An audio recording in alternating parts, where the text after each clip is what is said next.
उन दिनों में यूहन्ना बपतिस्मा देने वाला आकर यहूदिया के जंगल में यह प्रचार करने लगा। ये वर्ष यीशु के विषय मुख हैं।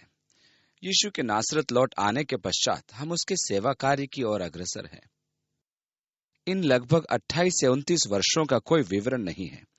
अपोक्रिफा की पुस्तकों में यीशु के बाल्यकाल का उल्लेख है, जैसे कि चिड़ियों के टूटे पंखों को स्वस्थ करना तथा अन्य रोचक कहानियां। जहां धर्मशास्त्र मूक हो, वहां हमें भी मूक रहना चाहिए। परमेश्वर ने उचित जाना कि यीशु के जीवन के उस काल को अज्ञात ही रहने दे। एक सुसमाचार उसका किशोरावस्था का मात्र इतना ही उल्लेख करता है कि वह 12 वर्ष की आयु में एक अद्वैत व्यक्ति रहा था। अब हम यूहन्ना बपतिस्मा देने वाले के संपर्क में आते हैं, जो यहूदा के निर्जन प्रदेश में प्रचार करता था। दूसरी आयत में इस प्रकार लिखा है, वो कहता था, मन फिराओ क्योंकि स्वर्ग का राज्य निकट आ गया है। यह वही है जिसकी चर्चा यशायाह भविष्यद्वक्ता के द्वारा की गई कि जंगल में एक पुकारने वाले का शब्द हो रहा है कि प्रभु का मार्ग तैयार करो, उसकी सड़कें सीधी करो। ये यूहन्ना ऊंट के रोम का वस्त्र पहने था और अपनी कमर में चमड़े का पटुका बांधे हुए था, और उसका भोजन टिड्डियां और वन मधु था।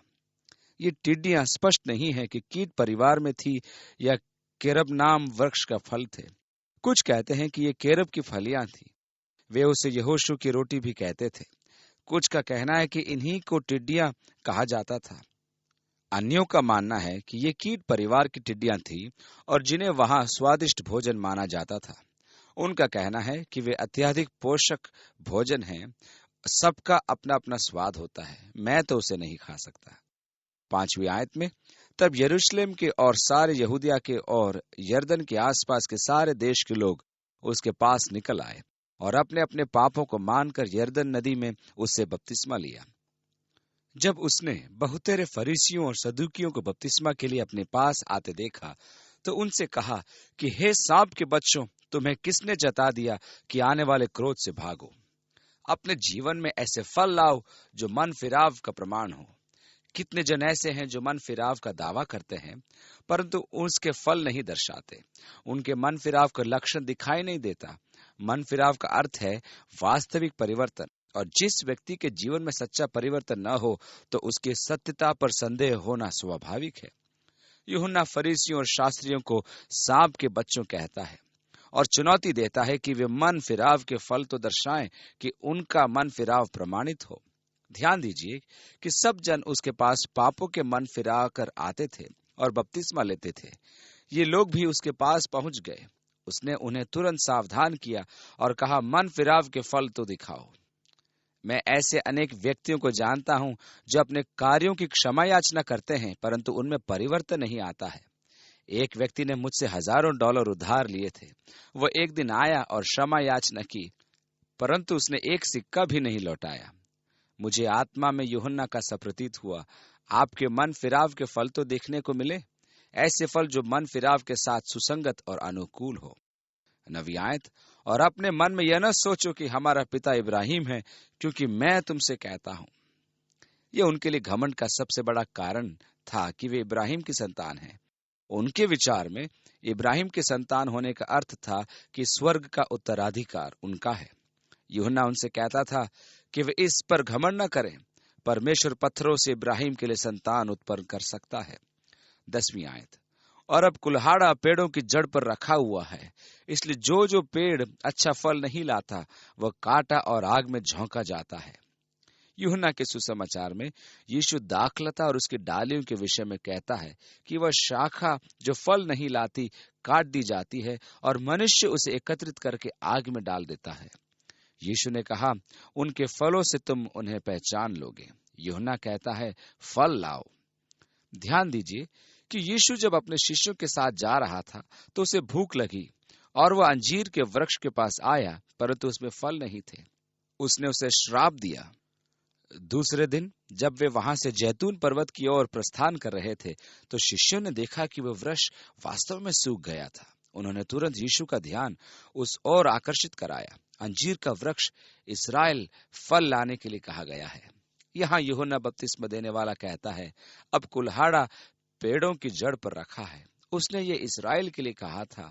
जो वृक्ष फल नहीं लाता वो काट दिया जाता है। प्रेरित पौलुस रोमियो के 11वें अध्याय में कहता है कि परमेश्वर ने शाखाओं को काटा कि उनके स्थान पर जंगली शाखाओं की कलम लगाई जाए, अर्थात अन्य जातियों को अवसर दिया जाए कि परमेश्वर की आशीषों का लाभ उठाए। इस प्रकार इज़राइल राष्ट्र अपने परित्याग के कारण त्याग दिया गया। उसने उन्हें अवसर प्रदान किया, परंतु उन्होंने उसे स्वीकार नहीं किया। इस कारण सुसमाचार अन्य जातियों को भी यहूदियों के बराबर माप में प्रदान किया गया। अब यहूदी हो या अन्य जाति, सबके लिए एक ही मार्ग है और वह है मसीह यीशु। यूहन्ना ने आगे कहा, मैं तो पानी से तुम्हें पन फिराव का बपतिस्मा देता हूं, परंतु जो मेरे बाद आने वाला है वो मुझसे शक्तिशाली है, मैं उसकी जूती उठाने के योग्य नहीं।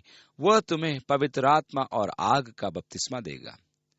यीशु के अग्रगामी यूहन्ना ने स्वयं की गवाही नहीं देते हुए अपने पीछे आ रहे मसीह यीशु की गवाही दी कि प्रभु का मार्ग तैयार करो, उसकी सड़कें सीधी करो, मन फिराओ, क्योंकि स्वर्ग का राज्य निकट आ गया है। यूहन्ना का प्रमुख कार्य था कि वह मनुष्य के हृदय को मसीह यीशु के आगमन के लिए तैयार करे। यूहन्ना के सुसमाचार वृत्तांत में हम यूहन्ना के कार्य का सविस्तार अध्ययन करेंगे। यूहन्ना ने यीशु के विषय में वर्णन करते हुए 3 अध्याय उसकी 12वीं आयत में यह भी कहा है कि उसका सूप उसके हाथ में है और वह अपना खलिहान अच्छी रीति से साफ करेगा और अपने गेहूं को तो खत्ते में इकट्ठा करेगा, परंतु भूसी को उस आग में जलाएगा जो बुझने की नहीं। अर्थात वह इसराइल को फटक कर साफ करेगा और भूसी को उड़ाकर गेहूं को एकत्र करेगा और अपने साथ ले जाएगा, तथा भूसी को अर्थात अनाचारी इसराइल को आग में झोंक देगा। अभी यूहन्ना यीशु के आगमन हेतु मार्ग तैयार कर ही रहा था कि यीशु आया। 12वीं आयत में लिखा है, उस समय यीशु गलील से यरदन के किनारे पर यूहन्ना के पास उससे बपतिस्मा लेने के लिए आया, परंतु यूहन्ना ये कहकर उसे रोकने लगा कि मुझे तेरे हाथ से बपतिस्मा लेने की आवश्यकता है और तू मेरे पास आया है। यीशु ने उसको ये उत्तर दिया कि अब तो ऐसा ही होने दे। ये सच है कि हमें इसी रीति से सब धार्मिकता को पूरा करना उचित है। तब उसने उसकी बात मान ली। यीशु ने यूहन्ना की आपत्ति को एक और करके एक आदर्श स्थापित किया, जैसा कि पतरस ने अपने प्रथम पत्री में 2 अध्याय में लिखा कि मसीह ने हमारे लिए एक आदर्श स्थापित किया कि हम उस पर आचरण करें। यूहन्ना की आपत्ति का कारण था कि यीशु को न तो पश्चाताप की आवश्यकता है और न ही मन परिवर्तन की, परंतु यीशु को एक आदर्श स्थापित करना था और वह था आत्मिक अवस्था को भौतिक अवस्था से अधिक महत्व देना। दूसरे शब्दों में, आत्मा का जीवन दैहिक जीवन से श्रेष्ठ समझा जाए, जो वास्तव में परमेश्वर के वचन का संदेश है। इसी कारण सांसारिक मनुष्यों ने उसे मृत्यु देने की कामना की, क्योंकि उनका जीवन सांसारिक लालसाओं से लिप्त था। उन्हें बपतिस्मे की आवश्यकता थी कि वे पुराने जीवन को पानी के नीचे गाड़कर पानी के बाहर नए जीवन में प्रकट हों। यही आदर्श स्थापित करने के लिए यीशु ने बपतिस्मा लिया, और ज्यों ही वो पानी से बाहर आया और देखो, उसके लिए आकाश खुल गया और उसने परमेश्वर की आत्मा को कबूतर की नाई उतरते और अपने ऊपर आते देखा। अर्थात परमेश्वर ने उसका अभिषेक पवित्र आत्मा से किया और घोषणा की कि यह मेरा पुत्र है जिससे मैं अत्यंत प्रसन्न हूं। क्योंकि यीशु ने यूहन्ना के वृत्तांत अनुसार यह गवाही दी है कि उसने सदैव पिता को प्रसन्न करने वाले कार्य किए हैं। अर्थात उसका जीवन एक सिद्ध जीवन था जो परिपूर्णता का जीवन था। प्रकाशित वाक्य 4 अध्याय उसकी 11वीं आयत में प्राचीन परमेश्वर के सिंहासन के समक्ष उपस्थित होकर परमेश्वर की स्तुति करते हैं, तथा करूब पद 8 में घोषणा करते हैं, पवित्र पवित्र पवित्र सर्वशक्तिमान परमेश्वर प्रभु, जो था और है और रहेगा। और 24 प्राचीन उसके सिंहासन के समक्ष गिरकर उसे प्रणाम करते हैं और अपने अपने मुकुट सिंहासन के सामने यह कहते हुए डाल देते कि हे हमारे प्रभु और परमेश्वर, तू ही महिमा और आदर और सामर्थ के योग्य है, क्योंकि तू ही ने सब वस्तुएं सृजी और वे तेरी ही इच्छा से थी और सृजी गई। आपकी सृष्टि करने में परमेश्वर का यही उद्देश्य था। यदि आप कहें कि यह कठिन कार्य है, तो आप उसे परिवर्तित भी तो नहीं कर सकते।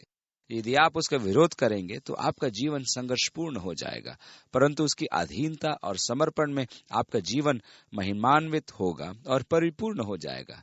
यदि व्यक्ति यह कह पाए कि वह पिता को प्रसन्न करने के कार्य करता है, तो उसका जीवन सिद्ध हो गया और परमेश्वर गवाही देता है कि यह मेरा प्रिय पुत्र है जिससे मैं अत्यधिक प्रसन्न हूं।